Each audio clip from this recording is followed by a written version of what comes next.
যারা কিডনি অথবা পিত্তথলির পাথরে ভুগছেন, ভয়ে কিংবা টাকার অভাবে অপারেশন করাতে পারছেন না, তারা কখনোই নিরাশ হবেন না। কিছু কাঁচা পেঁপের বিচি সংগ্রহ করে এর সাথে 1 চামচ কালো জিরা ও কয়েকটা গোলমরিচ দিয়ে খুব ভালো করে বেটে এটি 7টা বড়ি বানিয়ে রোদে শুকিয়ে নেবেন। প্রতিদিন রাতে একটি করে বড়ি খাবেন। 7 দিনের মধ্যেই আপনার পাথর প্রস্রাবের সাথে গলে বের হয়ে যাবে।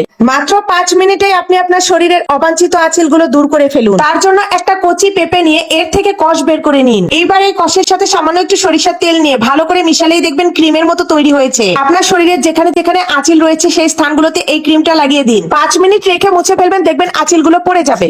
ঠান্ডা কাশি হলে বাচ্চাদেরকে কখনোই কেমিক্যাল যুক্ত ওষুধ খাওয়াবেন না। ঠান্ডা কাশি হলে বাচ্চাদের সরাসরি কমলা না দিয়ে চুলার তাপে একটু পুড়িয়ে নেবেন। এরপর কমলাটির খোসা ফেলে দিয়ে এর রস ভালো করে চিপে নেবেন। এই রসটা একটা গ্লাসের মধ্যে ছাঁকনির সাহায্যে ছেঁকে নেবেন। তারপর এই রসের সাথে সামান্য একটু হলুদ ও 1 চামচ মধু মিশিয়ে আপনার বাচ্চাকে খাওয়াবেন। এভাবে করে 2-3 বার খাওয়াবেন, দেখবেন আপনার বাচ্চার ঠান্ডা কাশি সব ম্যাজিকের মতো দৌড়ে পালিয়েছে।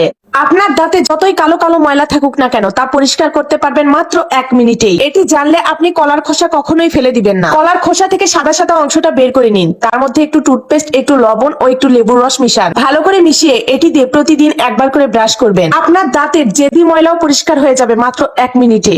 এই পেঁপের ফুল বাংলাদেশে তুচ্ছ বা ফেলনা হলেও এমনও দেশ রয়েছে যেসব দেশে এই পেঁপের ফুলগুলো হাজার হাজার টাকা দিয়ে বিক্রি হয়। আপনি জানলে অবাক হবেন যে সামান্য কিছু পেঁপের ফুলের সাথে 1 চামচ কালো জিরা ও কয়েকটা গোলমরিচ দিয়ে পাটায় বেটে এই মিশ্রণটি কয়েকটা বড়ি বানিয়ে রোদে শুকিয়ে সপ্তাহখানেক প্রতিদিন একটি করে বড়ি খেলে ডায়াবেটিক্স নামক রোগ থেকে চিরতরে মুক্তি পাবেন।